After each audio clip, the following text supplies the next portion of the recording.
Now let's listen to our next speaker. He is Rick Dunham. Rick actually covered the White House for several years, and he's covered presidential elections since 1980. And now he was teaching at Tsinghua University, teaching multimedia journalism. And he is also the co-director of the Global Business Journalism Program. Let's all welcome Rick Dunham.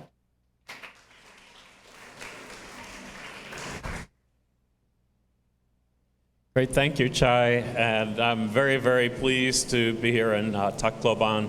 Wanted to say a special thanks to the Raptor team, which is so innovative, has just done great journalism and has changed the way journalism is practiced in the Philippines.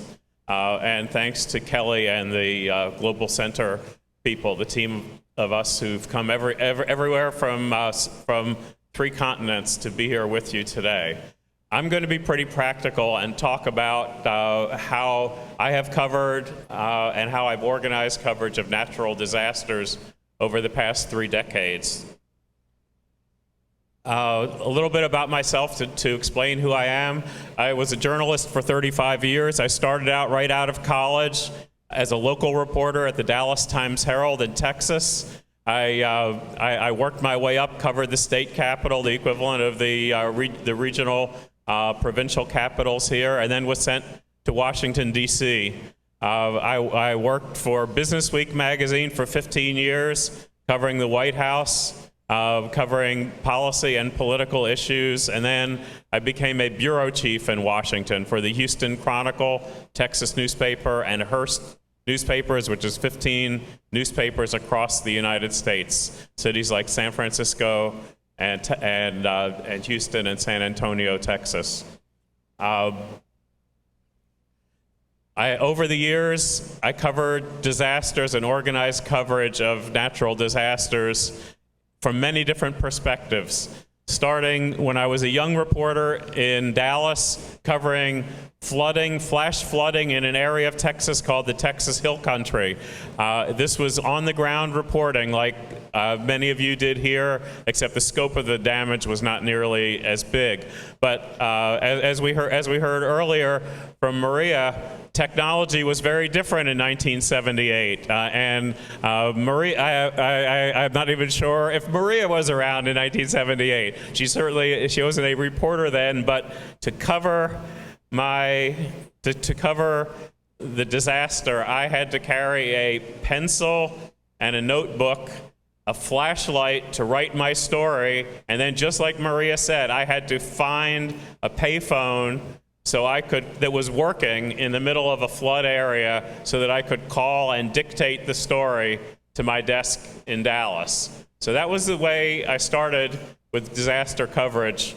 I worked my way in 1983. There was a big hurricane that hit Houston, and at that point I was covering the governor of Texas. So my job was to cover the immediate disaster response, to fly around in the helicopter with the governor to see how the state was taking care of the disaster, taking care of the people, how effective they were, to try to be the voice of the people close in with the governor. Flash forward, 9/11 is not really a natural disaster. It was a man-made disaster, but very much the same in terms of our coverage. I was working for Business Week. I was covering the White House. I was 3 blocks from the White House when the planes hit the World Trade Center. We had to start our coverage, figure out how to respond. You had tanks and you had armored vehicles in the center of Washington that day. Pentagon was hit. We had to deal with, I was covering the economic damage that was caused to the American economy. I was covering the national security issues. We just had a wide variety of coverage that we were doing there. Hurricane Katrina, I was covering George Bush and the White House then. And a lot of what we were doing was trying to compare what President Bush was promising, the economic rebuilding, with what was actually happening, what the government was actually doing, trying to hold them responsible and to assess the competence of the federal government response to Hurricane Katrina. Hurricane Ike in Houston, I was the bureau chief for the Houston Chronicle 3 years later, and this is how technology has changed from those days when I was there with the flashlight and looking for a payphone. The Houston Chronicle was a finalist for the Pulitzer Prize in journalism for its online coverage, not for the print coverage, but for the way that we mapped, just like Rappler is doing right now with Agos. We mapped where things were going on to tell people where the damage was, where they could get help, and it was nominated for the top journalism prize in the United States. At that point, I was covering the federal response in Washington. I was not involved in that immediate disaster coverage, but I can tell you it showed what a big news team can do when they prepare for disaster coverage. Finally, with the Gulf of Mexico oil spill a couple of years ago, the BP oil spill, which will continue to be felt along the Gulf Coast for 2 more decades, I was trying to follow why in Washington powerful interest groups had frustrated government regulation so something like this could happen, how there was very little government oversight, and how it contributed to the damage, the economic damage caused by that. Finally, my last big disaster was Texas wildfires, and it was a question of the government agencies, the state government in Texas and the federal government in Washington arguing. As I come here and I hear people talk about the national government response to Yolanda, I hear echoes of the coverage that we did, of the problems that local officials have with the national government officials, that they feel they're unresponsive and sometimes they're very slow in moving, in getting things done. So I gave up journalism as a practitioner a year ago. I became the China program director for the International Center for Journalists. I co-direct a program called Global Business Journalism at Tsinghua University in Beijing in China. Half of the students are international students. All of you would be welcome to join in the master's program if you would be interested. Half the students are Chinese students, and we have a real cross-cultural experience talking about, I teach multimedia, so talking about how technology is changing the way we do journalism. So I want to talk today about, from the big picture of disaster coverage to some practical tips for you if you are ever covering disasters or thinking about how you respond to disasters. Practical tips on ways you can be better at doing whatever you're doing, whether you are a journalist or whether you are someone who deals with the public, deals with information. So let's think at the beginning, the overall economic scope of disasters, $2.5 trillion, trillion dollars, multiply that by more than 40 if you're talking about pesos, since the year 2000. The UN came up with that estimate last year. That's more than 50% higher than any previous estimate for the global damage that's caused by natural disasters. Some countries are at higher risk. The United States and China are 2 good examples. They're very big, and they cover a lot of different geographical and weather areas. And so you have a disaster almost every week, either in the United States or in China. But there's a big difference. They are big countries. They're relatively wealthy countries, can more easily deal with natural disasters. A second level, you have countries like the Philippines or Bangladesh or Pakistan, where there are very often natural disasters, but the national governments are less capable because of the wealth of the country and other reasons to deal with it. So in both cases, we as reporters have similar stories to do, but the ability of the countries to deal with disasters is different. You have, again, wealthier countries versus developing countries. You have questions of the national spending, how much money the national government can afford or is willing to put in versus local governments and how much they are willing to do or able to do. And complicating factors in all of this, in every case, no matter where you are in the world, are things like politics, corruption issues you have, issues of competence that are always questioned, and issues of bureaucracy, things not getting done as quickly as you'd like them to be done. We'll hear more on those later on in the day. So the local impact, that's the big picture. But for the local impact, we're always looking for stories on the basics, on lives that are lost, on homes that are lost, on jobs, on businesses that are destroyed or damaged, unable to continue, or are struggling to continue. The infrastructure, the ability of people and of equipment to get from one place to another after a disaster. How it affects various economic sectors. This is true of disasters all over the world. So is it tourism, manufacturing, agriculture, transportation, or other businesses, other economic sectors? You're always looking at rebuilding, at the cost of rebuilding, at the time it will take, the difficulty it will take to rebuild. And finally, you're always talking about communications and logistics.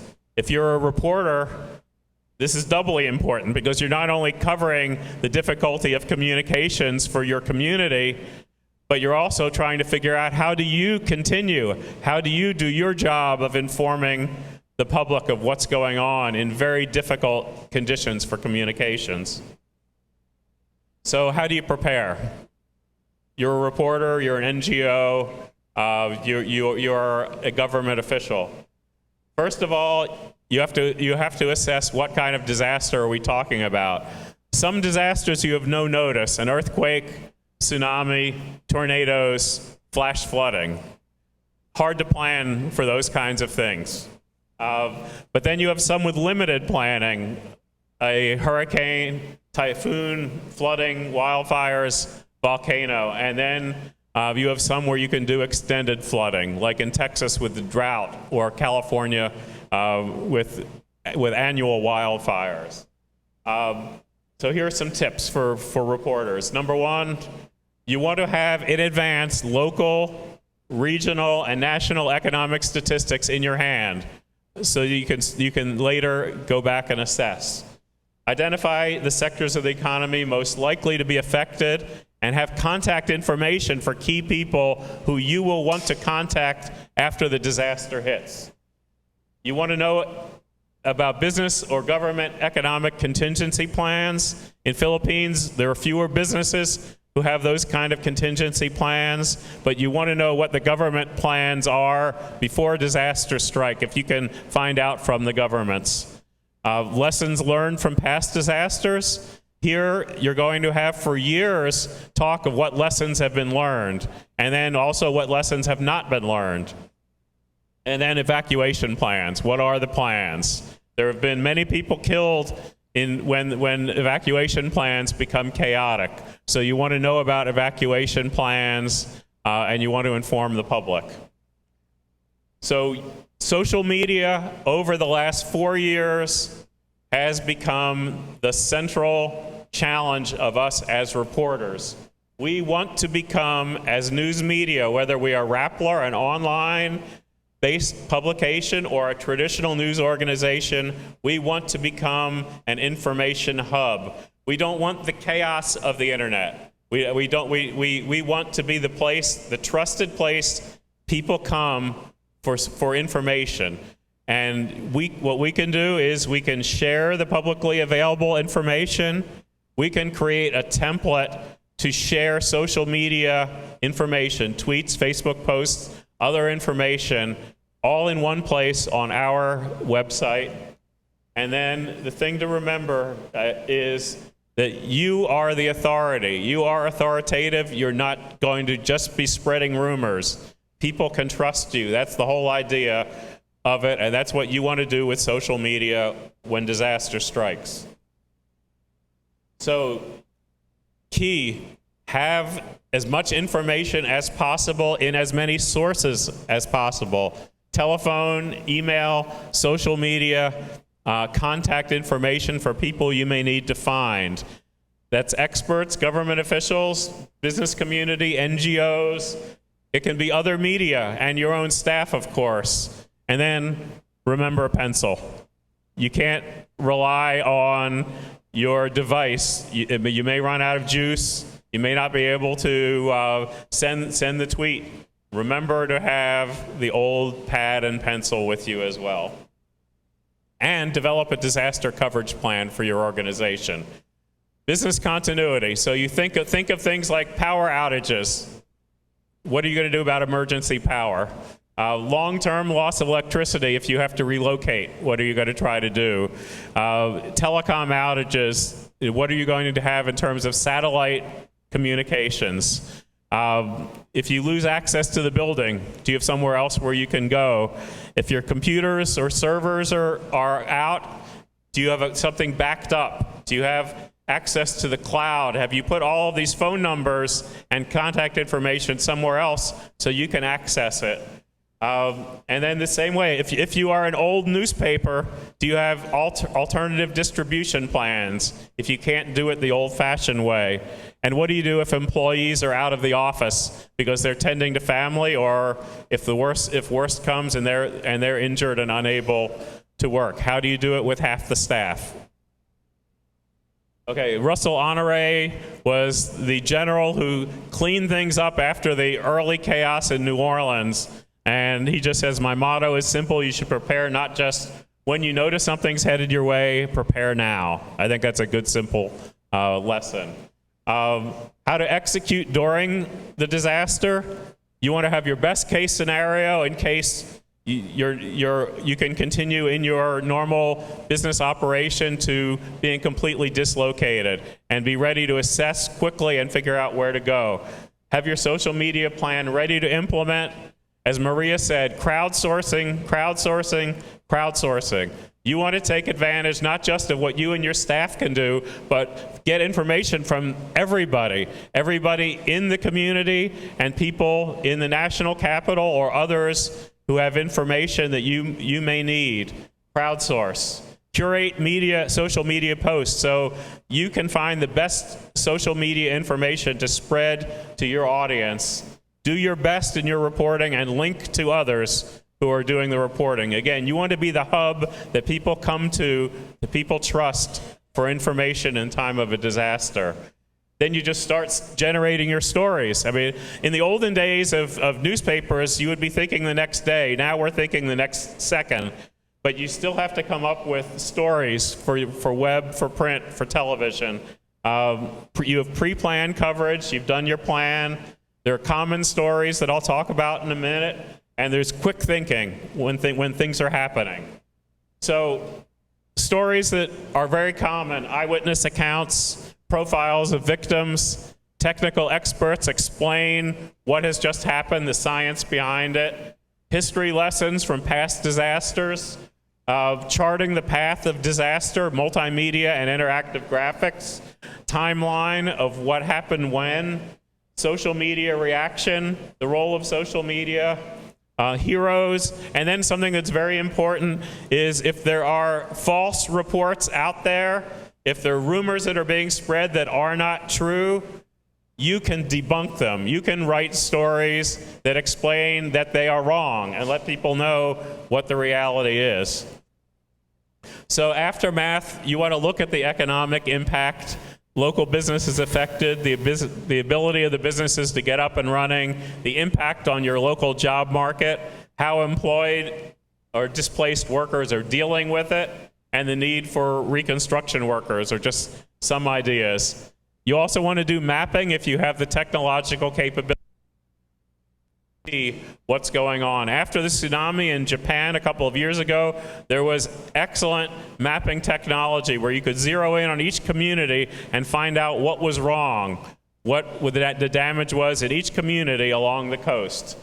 There are stories that are very common in disasters: price spikes, price gouging, scams trying to take advantage of people, questions of insurance, questions of the impact on national and international financial market, or a supply chain like in Japan where Japanese automakers were disrupted, the sales for months because of the inability to supply equipment around. And counterintuitively, the potential economic benefits of rebuilding, because if you can rebuild in an area and rebuild safer, make manufacturing more modern, you can actually have some economic benefits to go with a terrible, terrible toll. You want to look at national and local government response, international aid, assessing the risks, and then the work of relief organizations. Long-term, how to mitigate future disasters, assessing government response and the business response, how the long-term economic impact on your area, and the tough choices that people make of relocation of people, of rebuilding, whether to rebuild or not to rebuild. Finally, the second wave of economic impact, a reduction in consumer spending, the impact on the local and regional governments, and benefits of reconstruction spending on the local economy. So with that, if anyone wants to hear from me, I'm running out of time, send me an email message. I'll send the contact information, and I will share all of this with you. You can look up, these are what I call best practices from natural disaster coverage, and you can see what some of the best coverage has been in some of these papers. And let me end with this one example. This is what any of you can do as citizens. A young blogger named Leo Prieto was awoken at 3:30 a.m. one morning in his home in Chile, and he tweeted, "What the heck was that?" It was in the total darkness. It was an earthquake. He used hashtag to retweet the news. He retweeted where bridges were down, dangerous areas. He retweeted where people were trapped or injured or needed help. Within 20 minutes, he became a global news hub, this blogger in Chile. CNN in Atlanta tweeted him, "Send us your phone number." His phone was still working. He was on the air. He told the world what was going on. At 4:04 a.m., 30 minutes after the earthquake, Chilean national TV reported, "There has been a major earthquake. We have no further information at this time." Traditional news media, no information. One person in his underwear, in his apartment in Chile, was spreading information around the world. That's what you can do in a disaster. So this is how to find me. Thank you very much.